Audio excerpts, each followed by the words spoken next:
negara masa lalu yang pertama kali membuat mercon itu Parsi atau Persia.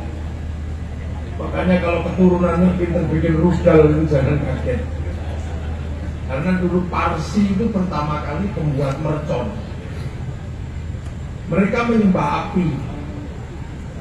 Nah, api Majusi itu ditaruh di bangunan tinggi sekali yang disebut Manaro. Makanya ketika Raja Rustum itu masuk Islam, tidak lagi menyembah api, apinya ditinggalkan, tapi Manaronya ditaruh di depan masjid. Nah, akhirnya masjidnya orang Parsi punya Manaro. Nah, semua orang lihat Manaro depan masjid itu bagus, maka kemudian Manaro diduplikasi, dicontoh oleh seluruh kaum muslimin sampai Cilegon namanya Menara. Menara Gule. Makanya Menara itu sebenarnya adalah sumbangsih peradaban Parsi. Nah, Sayyidina Husain sebagai menantu Raja Parsi terbunuh. Makanya orang Iran itu yang disebut Syiah, kalau berduka itu sampai melukai diri sendiri, karena berduka atas nama keluarga. Jadi orang Iran itu merasa berkeluarga dengan Sayyidina Husain, karena Sayyidina Husain menantu Raja Rustum.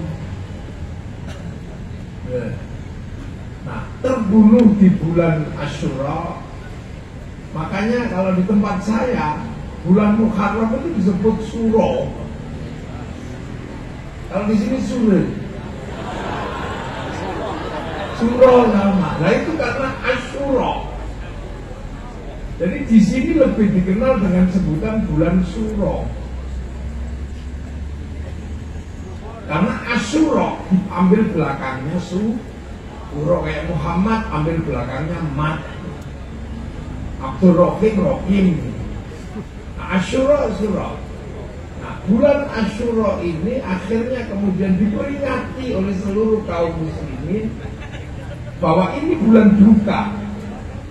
Maka di bulan itu dulu seluruh kaum muslimin tidak bikin kegiatan yang sifatnya senang. Makanya di tempat saya, nggak tahu di sini bulan Syuro itu orang tidak mantu, tidak menikahkan anak, tidak mengkhitankan anak, tidak pindah rumah. Pokoknya kegiatan-kegiatan yang sifatnya senang-senang dihindari di bulan Syuro sebagai bentuk akhlak kaum muslimin berduka terhadap keluarga Rasulullah. Tapi dulu yang suka usil itu Belanda. Nah, Belanda itu bikin cerita baru bahwa orang Islam tidak menantu di bulan Syuro kalau di tempat saya, karena Nyi Roro Kidul mantu. Itu tertuang dalam tulisan Belanda karya orang Indonesia atas suruhan Belanda, namanya Ngabdullah, nulis sebuah tulisan serat yang dikenal dengan serat Darmo Gandul Katulucu. Nah, itu nah, makanya kita ini masih punya tradisi. Orang di Semenanjung Padang sampai Jambi sana, mereka membuat tabut itu seperti menara kecil yang dihanyutkan di laut untuk menggambarkan keranda mayat yang waktu itu dipakai untuk mengangkat jenazah keluarga Rasulullah. Itu sebenarnya akhlak kaum muslimin. Nah, apalagi di Indonesia akhlak itu penting, karena kita ini bumi berakhlak, bumi bertata krama. Itu yang kadang kita lupa. Makanya anak sekarang ketika ngapain bulan Syuro nggak boleh mantu, kamu jangan lupa bulan itu adalah bulan terbunuhnya keluarga Rasulullah. Makanya untuk mengenang selain tidak mantu, melakukan santunan anak yatim. Kenapa santunan anak yatim diutamakan di bulan Muharram? Karena hari anak yatim itu hari bulan Muharram atau Asyura. Dan ini kadang kita sudah lupa anak-anak sekarang bahwa ada masalah akhlak. Nah, Islam yang mengalami proses perkembangan ini kan ketemu dengan budaya yang beda. Karena Rasulullah lahir tahun 571, itu saat dunia sudah berisi manusia, sudah penuh bangsa, penuh suku. Jadi Rasul itu lahir paling akhir. Tahun 300 Nusantara sudah punya kerajaan Kutai Kartanegara. 350 di Banten sudah berdiri kerajaan Saloka Negara. Tahun 400 berdiri kerajaan Taruma Negara. Itu sebelum Rasul lahir. Jadi sampean jangan bayangkan ketika Rasulullah lahir di sana jahiliyah, tempat kita masih jahiliyah. Enggak. Nusantara sudah penuh kemajuan. Bahkan ketika Rasulullah lahir di Jawa bagian tengah sudah berdiri kerajaan Kalingga dengan Ratu Sima. Kerajaan Galuh itu berdiri tahun 500. Tahun 600 di Jawa berdiri kerajaan Mataram, mempersiapkan pendirian Candi Borobudur. Kita ini kadang kalau ingatan ruang waktu kita ini yang kadang lompat-lompat, sehingga ketika menjelaskan Rasulullah itu seolah-olah dunia masih kosong seperti zaman Nabi Adam. Kalau zaman Nabi Adam itu memang dunia masih kosong, isinya baru 2 orang, ya Nabi Adam sama Siti Hawa itu. Walaupun ketika Nabi Adam suka keluar dan nggak pulang, Siti Hawa marah. Kok nggak pulang-pulang, dari mana? Main ke perempuan mana? Jadi kita ini baru 2 orang, belum ada yang lain. Loh, makanya zaman Nabi Adam itu problemnya ya masih problem percintaan. Habil, Qabil. Nabi Nuh, Nabi Idris baru satu suku. Nabi Ibrahim baru beberapa kerajaan. Ya itu sifatnya nggak gede. Tapi zaman Rasulullah lahir, dunia sudah penuh. Makanya Islam itu pada akhirnya ketika keluar dari Jazirah Arab, ketemu dengan peradaban yang berbeda. Ini yang harus kita pahami. Kalau Islam sendiri waktu di Arab masih jahiliyah. Jahiliyah kenapa? Gak ngerti Nabi orang Arab. Karena orang Mekah itu ditinggal Nabi terakhir itu Nabi Ismail. Jadi lama sekali orang Mekah itu gak punya Nabi. Makanya yang tahu Nabi ya cuma Allah tak. Coba kalau Nabi Muhammad itu lahir di Filistin gitu. Orang Filistin ngerti Nabi. Karena di Filistin ada agama Yahudi, ada agama Nasrani. Di Madinah orang ngerti Nabi. Kayak Banten gini ngerti kiai, karena nggak pernah kehilangan kiai. Makanya saya datang ya aman-aman aja, paling terus tutup. Karena ngerti kiai. Coba ketika saya masuk pedalaman Irian gitu ya, nggak ngerti kiai, mesti saya diingetin pemburu babi. Loh, ini beneran. Lah makanya ketika Nabi itu turun di Mekah, orang Mekah nggak ngerti Nabi. Yang tahu hanya Allah. Maka dokumen Al-Quran menyebut wa kafa billahi syahida Muhammadur Rasulullah. Ya cuma Allah aja yang ngerti. Orang sana menyembah berhala, dia pagan nggak ngerti Nabi. Kalau dukun ngerti. Makanya ketika diajari Nabi, orang Mekah susah. Tuhannya banyak, diajari Tuhan satu. Konslet dia. Ini apa Tuhan banyak aja pusing, apalagi cuma satu. Udah satu nggak kelihatan lagi.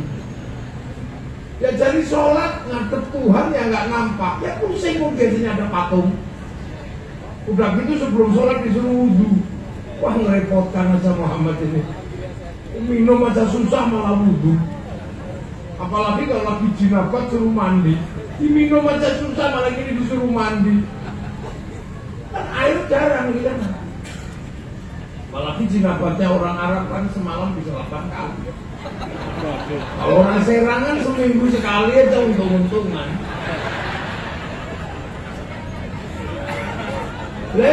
Makanan susah.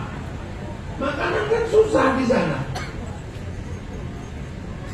Cari hewan harus berburu. Nanam susah. Makanya orang Arab itu paling suka berkelompok. Karena apa? Berdagang kalau cuma 2 orang, habis diajar sama suku yang lebih besar. Berburu cuma 1-2 orang, nggak ketangkap itu buruannya.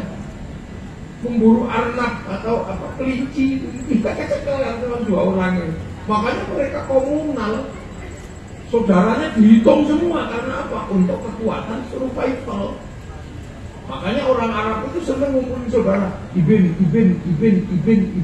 sampai banyak. Untuk ingat saudara ini kalau butuh perang panggil semua, butuh berburu panggil semua. Orang sini lupa sama bin lupa. Karena sendirian bisa hidup di tengah sawah, hidup ya. Ya kan, air cari mudah. Ikan cari mudah di situ, pindah situ dan hidup, pindah situ hidup. Makanya orang Arab itu nggak ada kampung kecil-kecil, nggak ada kampung yang besar, Madinah.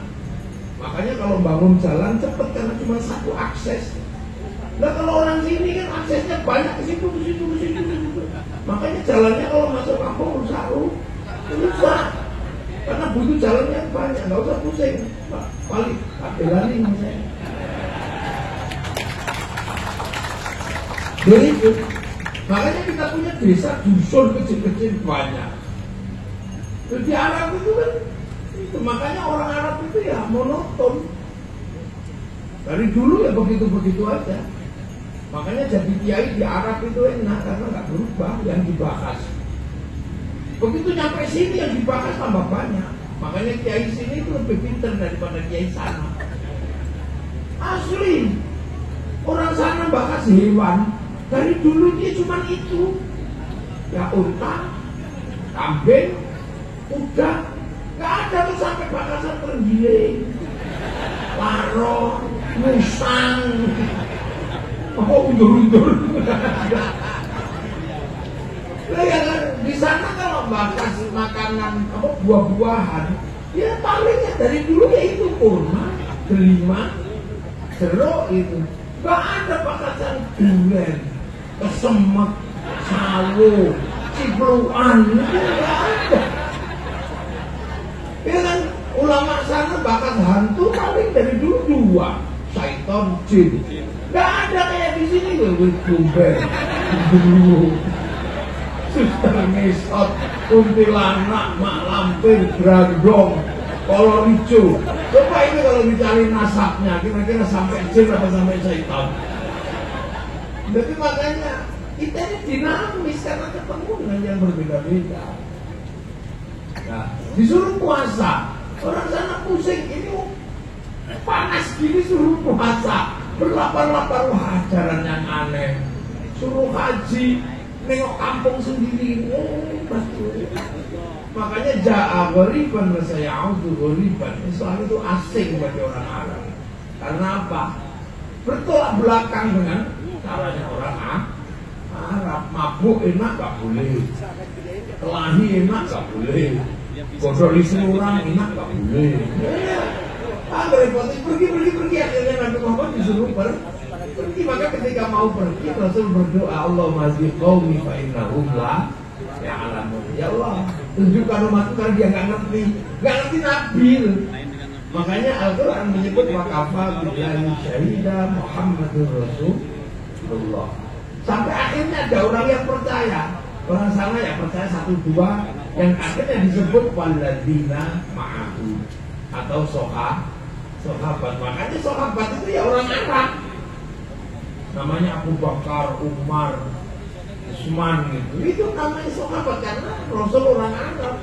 Gak ada sahabat itu Robin Shah itu gak ada. Gak ada Prabowo ini gak ada. Ya itu. Terus ketemu sama orang yang gak terima, namanya orang kafir. Orangnya sama Abu Jahal, Abu Lahab, namanya ya itu. Gak ada orang kafir, namanya Mukidi yang gak ada namanya. Nah ini betul di awal. Sampai akhirnya terjadi rekonsiliasi. Ruhama ubainahum tarahum ruka'an sujada yaqtahuna fadlan minallah wa ridwanan simahum fi wujuhihim sujud. Semua tidak ada yang lain selain mencari ridho Allah. Dan sampai akhirnya disebut di situ Islam itu dari kamasaluhum fil Taurat, kamasaluhum fil Injil kazar'in. Islam itu seperti digambarkan seperti tanaman. Maka keluar dari jazirah itu ada yang nanam. Nah yang keluar ke Parsi dibawa oleh Sayyidina Hussein. Yang keluar ke Eropa dibawa Tariq bin Ziyad. Yang ke Cina dibawa Sa'ad bin Abi Waqqas. Nah yang ke Afrika dibawa sahabat Salman, sahabat Bilal. Jadi Islam itu yang nanam beda-beda. Bibitnya dari mana? Rasulullah. Sampai akhirnya ditanam di Nusantara. Makanya kalau di Jawa itu ada tembang lir-ilir tandure wusu. Tandur. Tanaman itu pakai bahasa Al-Quran. Tandur. Sing nandur siapa? Ya para wali. Karena kedatangan ke sini ini daerahnya Majapahit, daerahnya Pajajaran, daerahnya Sriwijaya. Peradabannya sudah sangat maju. Majapahit sebagai penguasa terbesar Nusantara sudah punya slogan Bhinneka Tunggal Ika. Di sana masih diajarkan lakum dinukum. Sini sudah Bhinneka Tunggal Ika. Ini pelajaran besar. Makanya yang datang ke sini nggak mungkin orang sembarangan. Nggak bisa orang sembarangan. Makanya kalau ada yang menyatakan Islam di Nusantara diajarkan, disebarkan oleh saudagar, itu nggak mungkin. Saudagar itu kalau menurut orang Hindu kastanya Sudra. Sudra itu nggak boleh ngomong agama. Yang boleh ngomong agama itu otoritasnya Brahmana, kasta nomor 1. Jadi agama dari dulu di sini itu kelas 1. Walaupun raja kalah sama Brahmana. Walaupun punya tentara, punya pasukan, kesatria kastanya para raja, nggak boleh ngomong agama. Wisya pegawai, nggak boleh ngomong agama.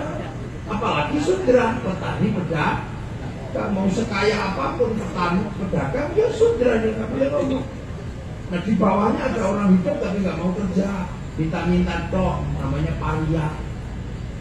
Nah di bawahnya paria ada orang hidup tapi nggak mau minta, malu, until itu apa? Tapi kecil-kecil dikit-dikit itu kastanya kucang. Makanya kalau yang suka ngentit bansos itu kucang.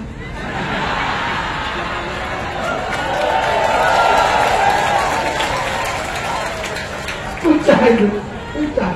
Lah di bawahnya ada kasta namanya mereka itu maling tapi malu pakai tutup hitam-hitam sembunyi-sembunyi itu mereka. Lah di bawah mereka itu ada kasta candala, begal, berani. Nah itu untuk menghadapi itu makanya otoritas Brahmana itu harus dihadapi oleh otoritas Islam yang seperti apa. Kalau Nabi jelas di sana. Otoritas inilah yang menyebabkan yang masuk ke sini yang imbang sama Brahma. Yang imbang sama Brahmana itu siapa? Wali. Wali itu la khaufun 'alaihim wa lahum yahzanun, punya karomah. Brahmana punya sakti. Makanya cerita tentang penyebaran agama itu tentang kesaktian, tentang apa? Karena kastanya ini memang kasta tertinggi. Kan gitu. Nah, wali-wali inilah yang bekerja tahu. Para wali kok mengajarkan Islam dengan cara kekerasan. Orang sini jagonya kelahi. Loh, orang Nusantara itu kalau diajak kelahi itu jangan main-main. Negara di seluruh dunia itu pernah punya masa kelam. Eropa ditumpas sama Mongolia. Mongolia ini penumpas Eropa, penumpas Arab, penumpas Cina. Afrika habis semua dihajar sama Mongolia ya. Yang waktu itu rajanya namanya Genghis Khan. Akhirnya kemudian setelah menumpas Eropa dan sekitar Cina, Arab, mereka kesini mau menumpas kerajaan Nusantara. Sasaran utamanya adalah Singasari, tapi Singasari punya hubungan bilateral itu dengan kerajaan Banten, dengan kerajaan Sriwijaya, dengan kerajaan Pajajaran bersama melawan Mongolia. Utusannya dipotong kupingnya itu sama Kertanegara gitu. Jadi dulu nenek moyang kita sadis. Utusan negara kok ngancam potong kupingnya. Makanya saya ingat waktu Pak Harto ada utusan IMF namanya Kambesus itu. Ini di depan Pak Harto. Sambil teken tanda tangan Indonesia harus pinjam uang pada IMF. Kalau enggak 2001 bangsa ini akan mati. Pak Harto karena cinta pada rakyatnya tanda tangan dia. Itu kalau ingat betul, kalau nggak ada PBB mungkin Pak Harto sudah bawa pisau dipotong kupingnya Kambesus. Perang ini terjadi perang besar. Dihadang mulai Selat Banten sini, Selat Sunda ini sampai Malaka. Dihadang dengan semua kekuatan. Apa yang terjadi?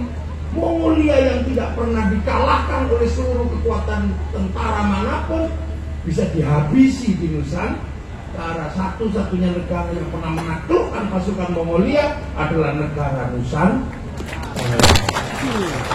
Jadi jangan diajak kelahi.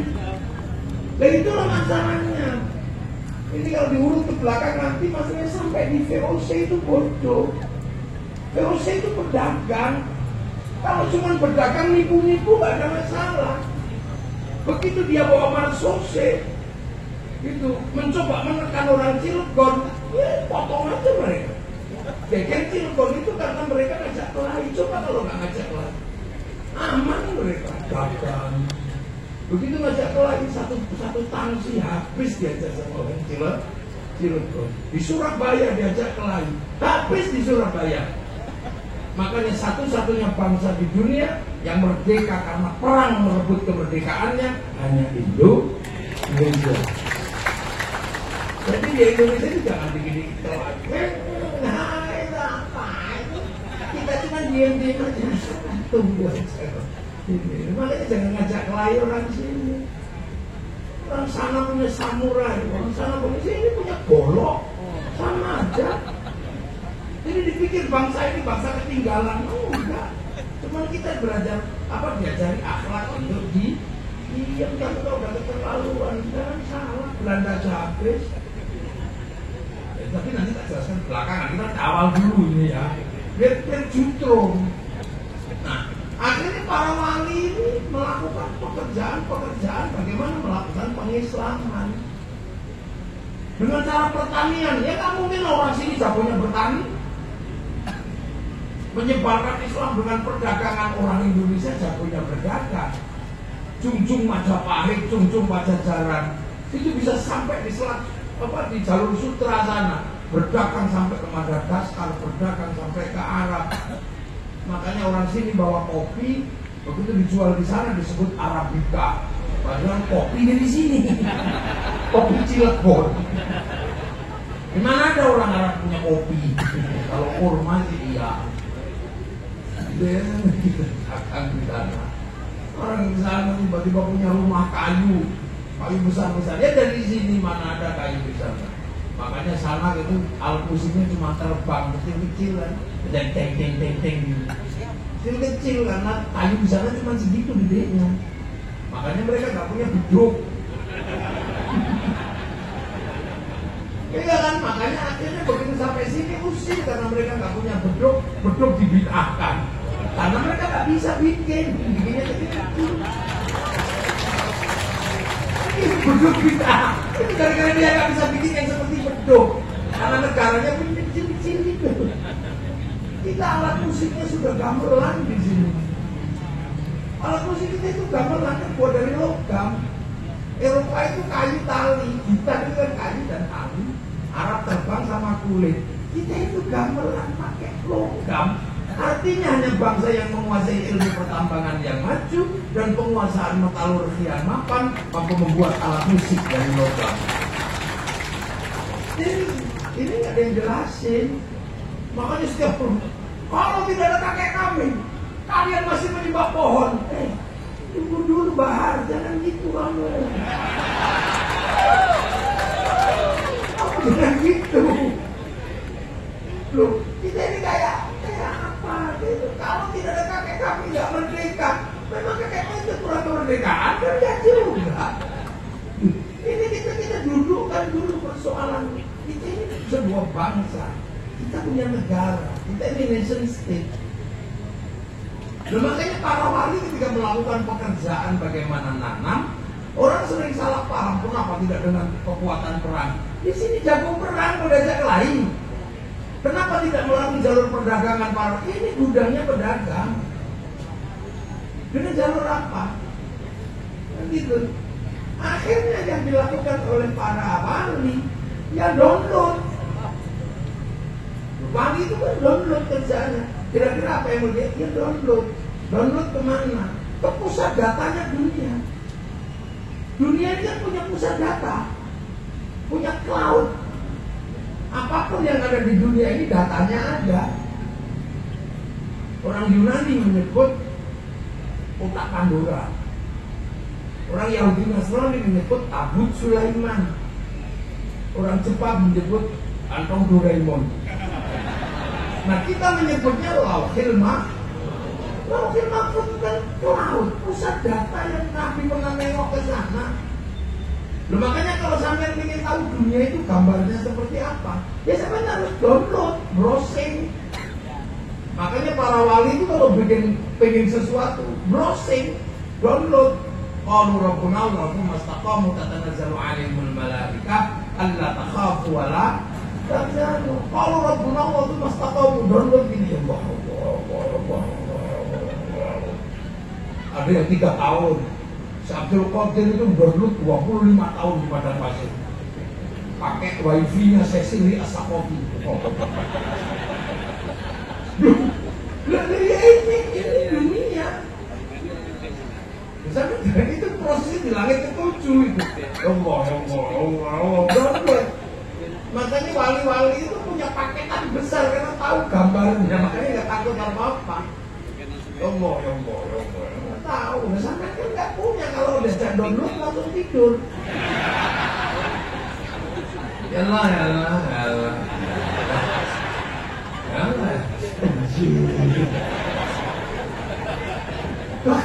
Ini nggak punya paketan, makanya tadi Kiai mimpin tahlil itu sesungguhnya kan proses serkit.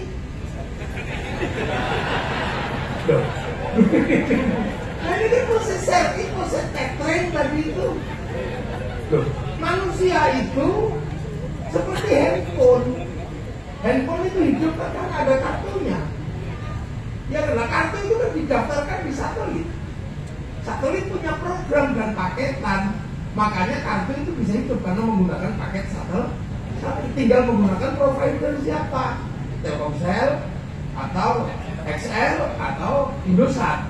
Semua mau Indosat itu kan paketannya ambil dari sana semua. Terus kemudian kita beli paketan, akhirnya handphone kita itu terus kirim foto, kirim gambar, kirim apa. Yang penting punya wifi. Nah kalau nggak punya, cari wifi gratis. Gratis .co.id, pergi ke warung, kirim gitu. Lo kan sama manusia kan. Manusia ini kan terdaftar di sana. Alastu birobbikum qalu bala syahidna, didaftar di Lauhil Mahfuz, terus dikasih paketan. Nyawanya sekian, rezekinya ini, suaminya ini, gitu. Makanya kalau paketannya habis ya tik. La yastakhiruna sa'atan wa la yastakhir. Terus akhirnya ini apa? Roh ini setelah dapat paketan di sana dikirim ke sini fanfukuru. Terus dimasukin casing. Dimasukin ke raga itu. Raga kan produksi sini. Ya kan? Buatan sini. Tergantung siapa yang buat. Itu dari makanan orang tuh. Wah, makanya kalau diproduksi di Eropa ya casingnya tinggi besar, rambutnya merah. Kalau diproduksi di Arab ya tinggi besar, rambutnya keriting. Kalau diproduksi di Cina ya temen-temen sipit. Kalau diproduksi di Afrika ya hitam kosong kayak kopi. Kalau produk Cilegon ya kecil-kecil pesek-pesek begitu. Loh, itu kan sama dengan kartu ini dimasukkan ke handphone mana? Kalau produk Amerika namanya iPhone. Kalau produk Cina namanya Xiaomi. Kalau produk Korea namanya Samsung. Kalau produk Cilegon namanya Oppo. Ya kan casingnya beda-beda. Makanya wajah alaikum su'uba wa qaba'il lita'ah. Tergantung casingnya. Makanya yang produksi siapa gitu ya tergantung. Kalau yang produk pesek ya keluarnya pesek. Tergantung yang produksi. Assemblingnya siapa gitu aja. Kalau yang produksi dan yang assembling cantik sama ganteng, nah ini keluarnya.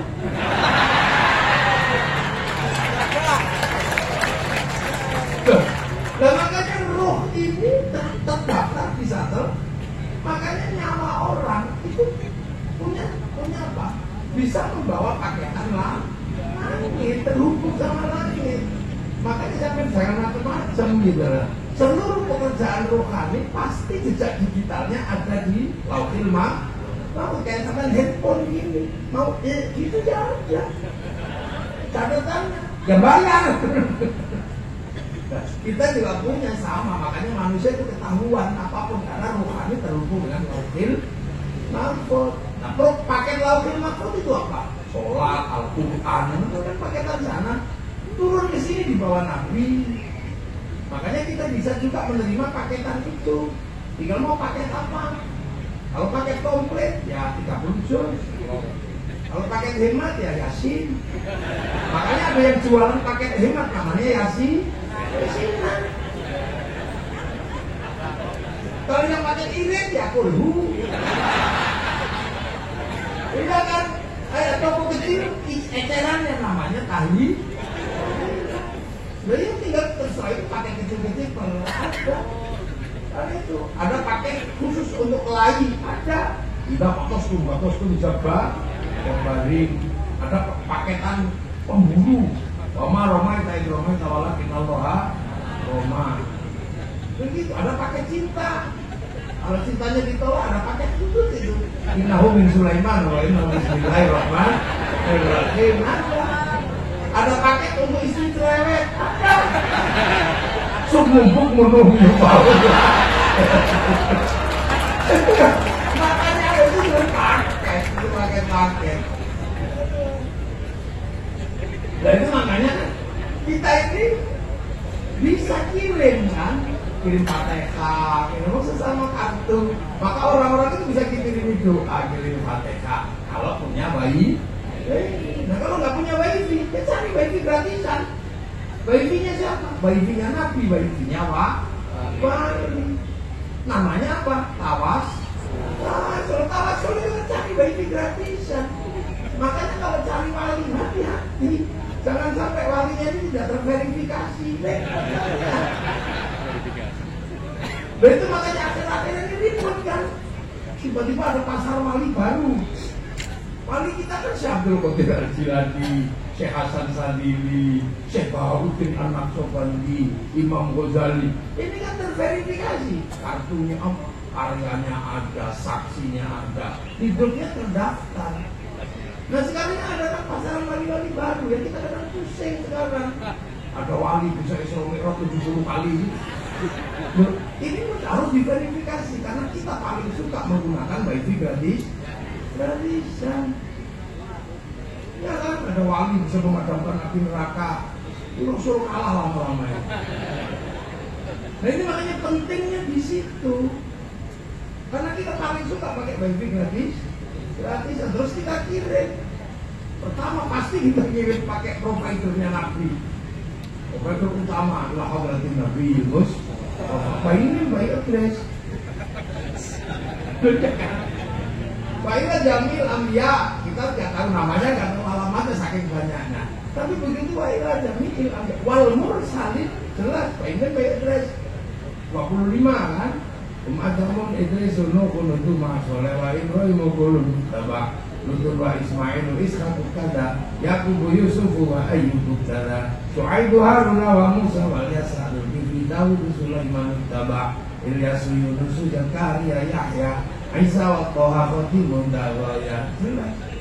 Setelah itu adalah jami'il Ambiya wal Mursalin wal ulama wa syuhada wa sholihin, kita enggak tahu namanya. Terus fa'ilah jami' awliyaillah, kita juga nggak tahu wali itu siapa dan di mana. Apalagi kalau minal masyariq ila maghrib ya, dibelah tan timur belahan ba, tibariha wa bahriha, di daratan di lautan. Daripada kita pusing mikirin itu siapa aja, serahkan sama koordinatornya. Fa'ilah hadratus sultanul awliya Syekh Abdul Qadir Al-Jilani. Baru kemudian kita kirim wa ila abaina ummahatina masyayikhi kita nggak tahu siapa aja. Apalagi anak usul ilah jami syuhada kegensil kun. Ini siapa aja? Nah, itu jami muslimin wal muslimat al ahya. Waktu yang hidup ini lagi ngapain? Mau kita kirim jangan-jangan lagi biliar. Jangan lagi apa? Lo al amwat kita nggak tahu tuh by addressnya apa. Al-Fatihah, tethering share it. Wah, nggak nyampe. Lo kata siapa? Jangan kan Fatihah, sepak bola aja nyampe. Sepak bola itu kan yang nonton cuma satu orang di Qatar sana. Piala Dunia ini nonton satu orang aja, sama dia dinaikkan ke satu oleh satelit dibagi ke seluruh dunia, namanya siaran langsung. Bagian semua, walaupun nggak usah ke sana. Ya kan? Makanya orang kalau nggak percaya doa dibagi, orang itu pasti nggak punya TV.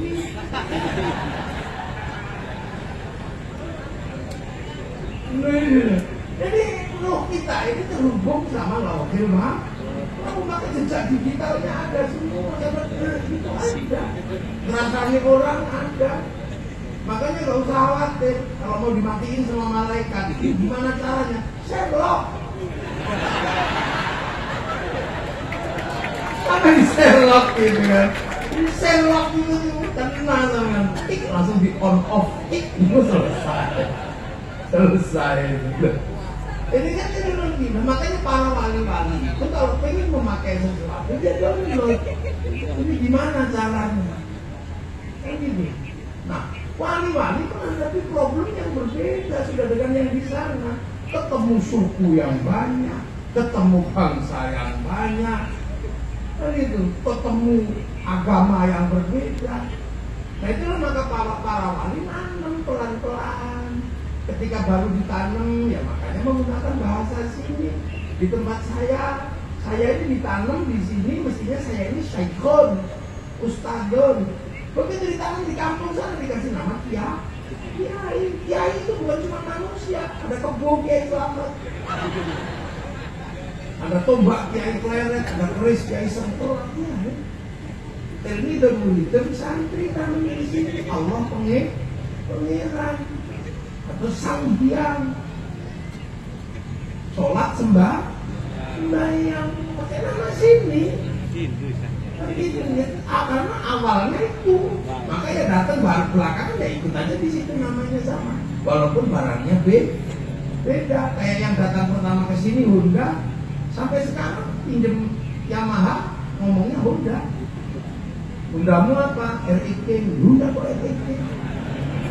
Yang datang pertama Aqua, ya apapun merek botol minuman ya Aqua. Jadi sekarang lah, dulu yang pertama datang itu Softtek. Maka seluruh pembalapnya namanya Softtek, mesti beli Softtek gitu. Yang datang pertama Sarimi, maka Indomie mie sedap pun tetap Sarimi. Yang datang pertama Sanyo, walaupun Shimizu tetap Sanyo. Makanya kalau lebaran nggak usah marah ibu-ibu itu. Begitu kasih makanan, kongguan dibuka menghina. Nah itu konsep kadar, konsep menanam. Yang penting nanti kita uji apakah tanaman ini akhrajat ahu fa'ajaru fastalabo fastawa ala suqi yujibu zurra'an yahimu bimul kufar. Ditanam, makanya ditanam tanaman ini. Ya hayu ya qayyum, ya mungkin ada yang kayu. Rabbil alamin, Rabbil alamin. Orang di sini suruh pakai jubah ya nggak bisa menanam padi. Maka jubah sebagai baju syar'i dipotong.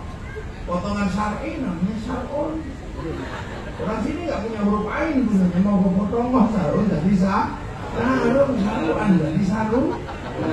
Makanya orang sini fleksibel, nggak usah ribet persoalan celana cingkrang. Kalau pengen cingkrang tingginya agak tinggi. Polahmu panjang, klotrono nggak apa-apa. Sederhana nanam kok. Makanya orang sini biasa aja.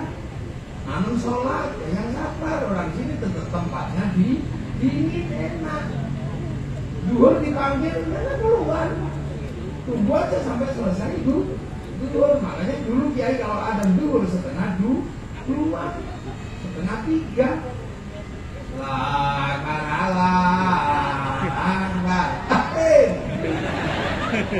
sambil nunggu Robbana ya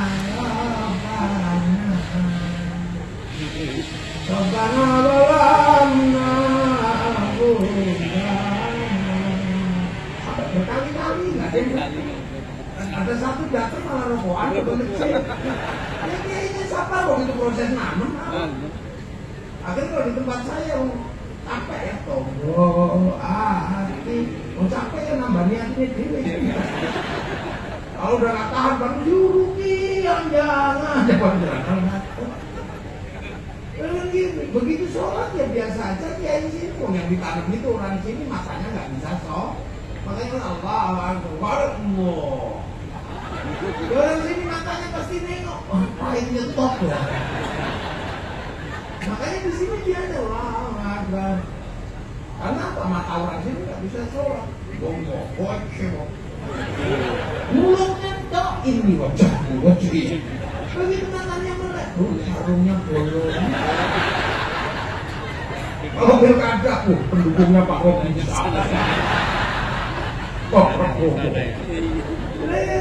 telinganya juga belum bisa sholat. Allah, tiba-tiba dengar bakso.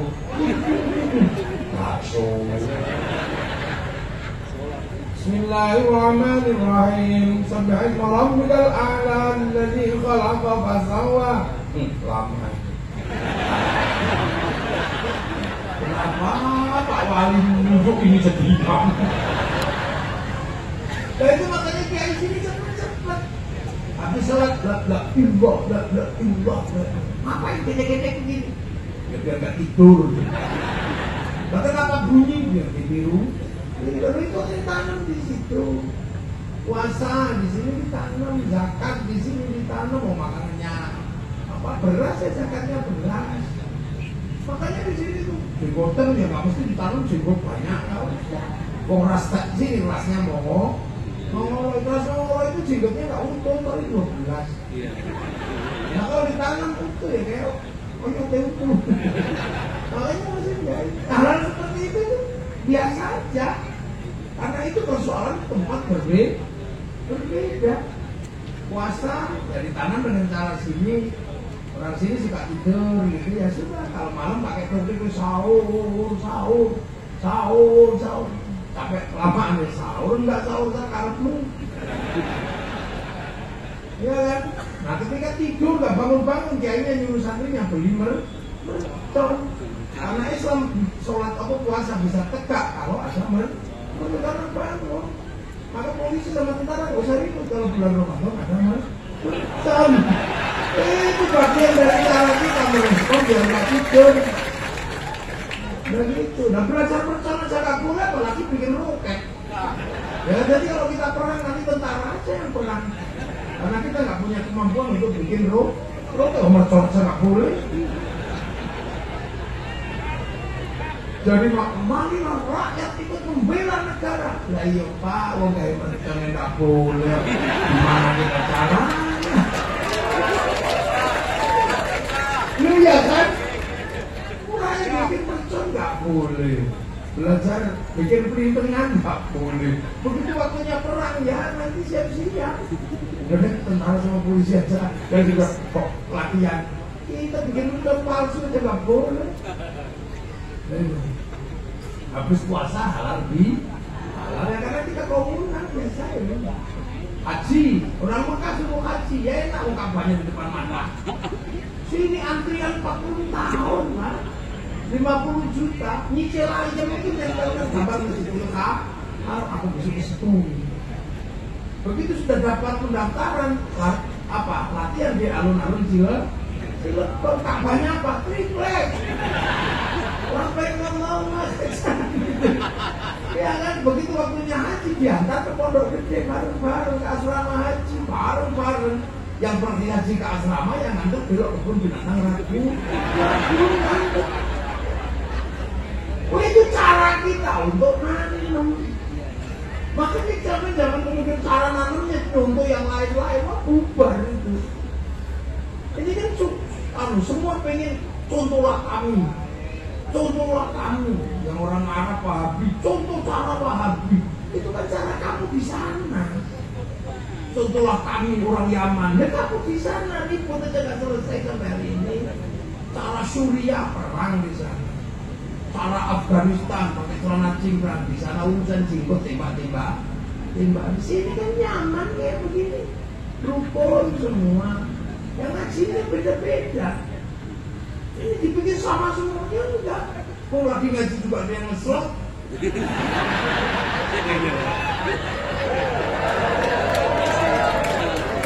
Berkira-kira ada nggak? Mesti ngomong. Nomor ini dong. Akhirnya ditanam. Nah, ketika proses nanam para wali ini mengkader, kadernya banyak pun sampai ada Wali Songo. Salah satu kader Wali Songo itu adalah Sunan Ampel. Sunan Ampel punya kader Syarif Hidayatullah, Sunan Gunung Jati, punya anak Maulana Hasanuddin pindah ke Banten. Makanya bahasanya kan Jawa Serang. Iya. Ini mengkonon. Para wali ini yang dipikirkan bukan semata-mata nanam agama dalam hitungan-hitungan yang disebut sebagai syarat rukunnya tapi yang dipikir adalah ketika nanam ini terus yang jaga siapa? Karena ini tanah orang. Cara nanam di tanah orang itu yang jaga siapa? Ya akhirnya harus dijaga oleh sesama kaum muslimin bersama yang lain. Itu kan makanya kalau konsepnya adalah konsep menanam, maka penjagaan pagernya harus ada, pengelolaan lahannya harus ada, terus menjaga manusianya punya konsistensi seperti apa. Nah itulah. Maka kemudian ketika ketemu dengan manusia yang sudah memeluk Islam dan berbeda-beda, ini jangan sampai manusianya mati. Karena kalau manusianya mati, Islamnya ikut hilang. Maka manusia harus dijaga. Karena laqad khalaqnal insana fi ahsani taqwim, sudah ditanamkan sumarudatna wa aswal innal ladina amanu wa amilus sholihat. Sudah ditanamkan iman, terus jaganya gimana? Ya itu supaya Allah. Watin demi buatin simbol Nabi Nuh, wa zaitun simbol Nabi siapa? Nabi Isa, Nabi Ibrahim karena Palestina. Wa turi sinin simbol Nabi Musa. Nabi Muhammad supaya Allah apa? Wa hadzal baladil amin, dan demi keamanan bangsa dan negara. Makanya setelah wali nanam, yang dipikirkan adalah membuat bangsa dan negara itu aman, berbicara tentang nation state. Makanya kemudian kader para wali bikin kerajaan untuk menjadi embrio bagaimana menata manusia Nusantara yang berbeda-beda, harus rukun, beda suku, beda bangsa, beda agama. Akhirnya menggunakan konsep apa? Ini yang lebih berat. Kalau cuma celana cingkrang aja gampang, tinggal dipotong cingkrang. Kalau cuma gini aja tinggal berubah gini udah sunnah. Kalau gini aja gini mudah. Tapi yang sulit adalah menata hidup seperti Rasulullah. Bagaimana menata orang yang berbeda suku, beda bangsa, beda agama? Yang dilakukan apa? Membangun konsep hidup ala Rasulullah. Kullukum ra'in wa kullukum mas'ulun an ra'iyati. Kalian semua adalah para pemimpin yang harus hidup saling bertanggung jawab antara yang memimpin dan yang dipimpin. Kesadaran setara adalah kesadaran ra'iyah. Ra'iyah adalah hidup berbeda suku bangsa agama tapi saling bertanggung jawab. Dimasukkanlah konsep ra'iyah yang akhirnya menjadi konsep hidup bersama yang hari ini kita kenal dengan istilah rakyat. Satu-satunya bangsa muslim di dunia yang mayoritas mampu menggunakan konsep ra'iyah hanya muslim Indonesia. Jadi jangan mikir ra'iyah itu bukan konsep ra'iyah, rakyat itu konsepnya Nabi. Saudi kembali menjadi kerajaan. Beberapa negara di Arab menjadi komunis. Kita ini ra'iyah, rakyat, kita bukan people. Kalau people itu vox populi, vox dei, suara mayoritas, suara Tuhan. Begitu dia mayoritas, dia diktator mayoritas. Makanya konsep khilafah dan ikhwanul muslimin tidak cocok dengan negeri ra'iyah Indonesia. Kita juga bukan komunis. Kalau komunis itu proletar, diktator proletariat. Makanya nggak cocok. Kita ra'iyah. Akhirnya setara. Yang tadinya kaulo, nggak punya hak konstitusi, bisa pidato kulo, kule. Yang tadinya hamba sahaya, nggak punya hak konstitusi, bisa pidato saya. Yang tadinya abdi bisa pidato abdi mah. Yang tadinya pukulun para dewa bisa ke ulun di Banjarmasin. Itu konsep kesetaraan yang dibangun oleh Rasul. Tidak membedakan suku, tidak membedakan bangsa, tidak membedakan agama. Itu konsep egaliternya Rasul. Belum berlaku di Indonesia. Makanya kalau orang mengatakan kakek aneh, ya nggak masuk. Kita ra'iyah, rakyat setara. Inna akramakum indallahi atqakum. Makanya ra'iyah ini kalau ngumpul namanya musyarakah. Musyarakah itu jadi masyarakat itu. Bersekutu, gak ada keributan. Semua saling melengkapi. Ya kan, kiai sholat itu nutup aurat, tutup aurat itu kain itu urusannya pabrik. Kain yang punya kain pabriknya itu Cina. Makanya kiai jangan suka ngamuk Cina.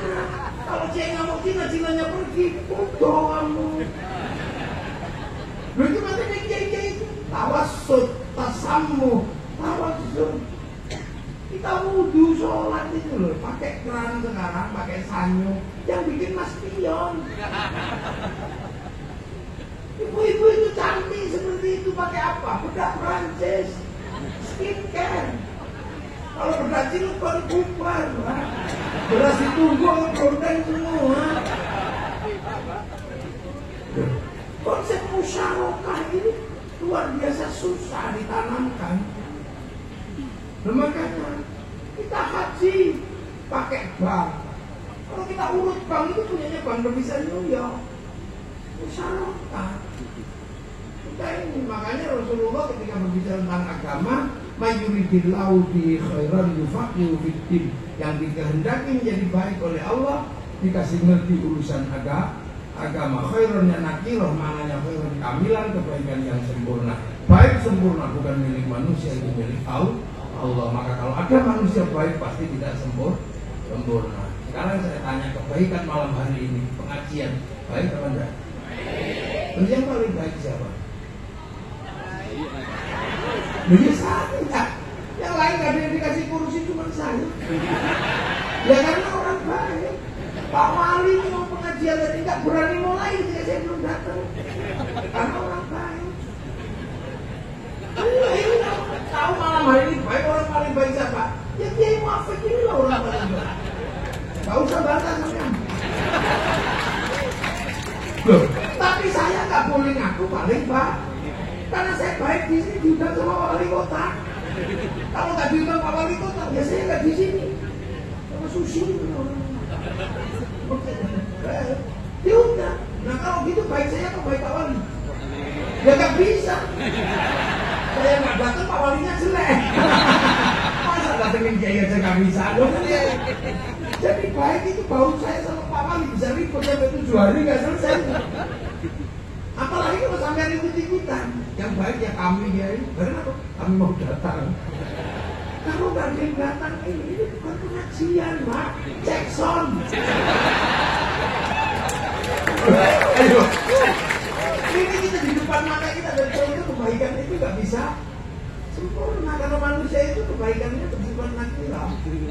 Terus kalau tiba-tiba tukang somnya iseng yang baik saya ya, karena sore tak pakai ini bubar. Itu walaupun ada luka, ya itu. Besar itu kan beresiko. Kalau yang undang wali kota pengajian ya pengajian. Kalau yang undang adalah. Jadi pasti dia kadang lihat pengajian, kadang lihat rock segini. Tergantung yang undang siapa kalau Islam. Biarlah semua berlalu, hadapi seperti apa, bunga kan mekar di kemalaman. Sama kan? Ibu-ibu itu pengajiannya datang dan bukan juga datang.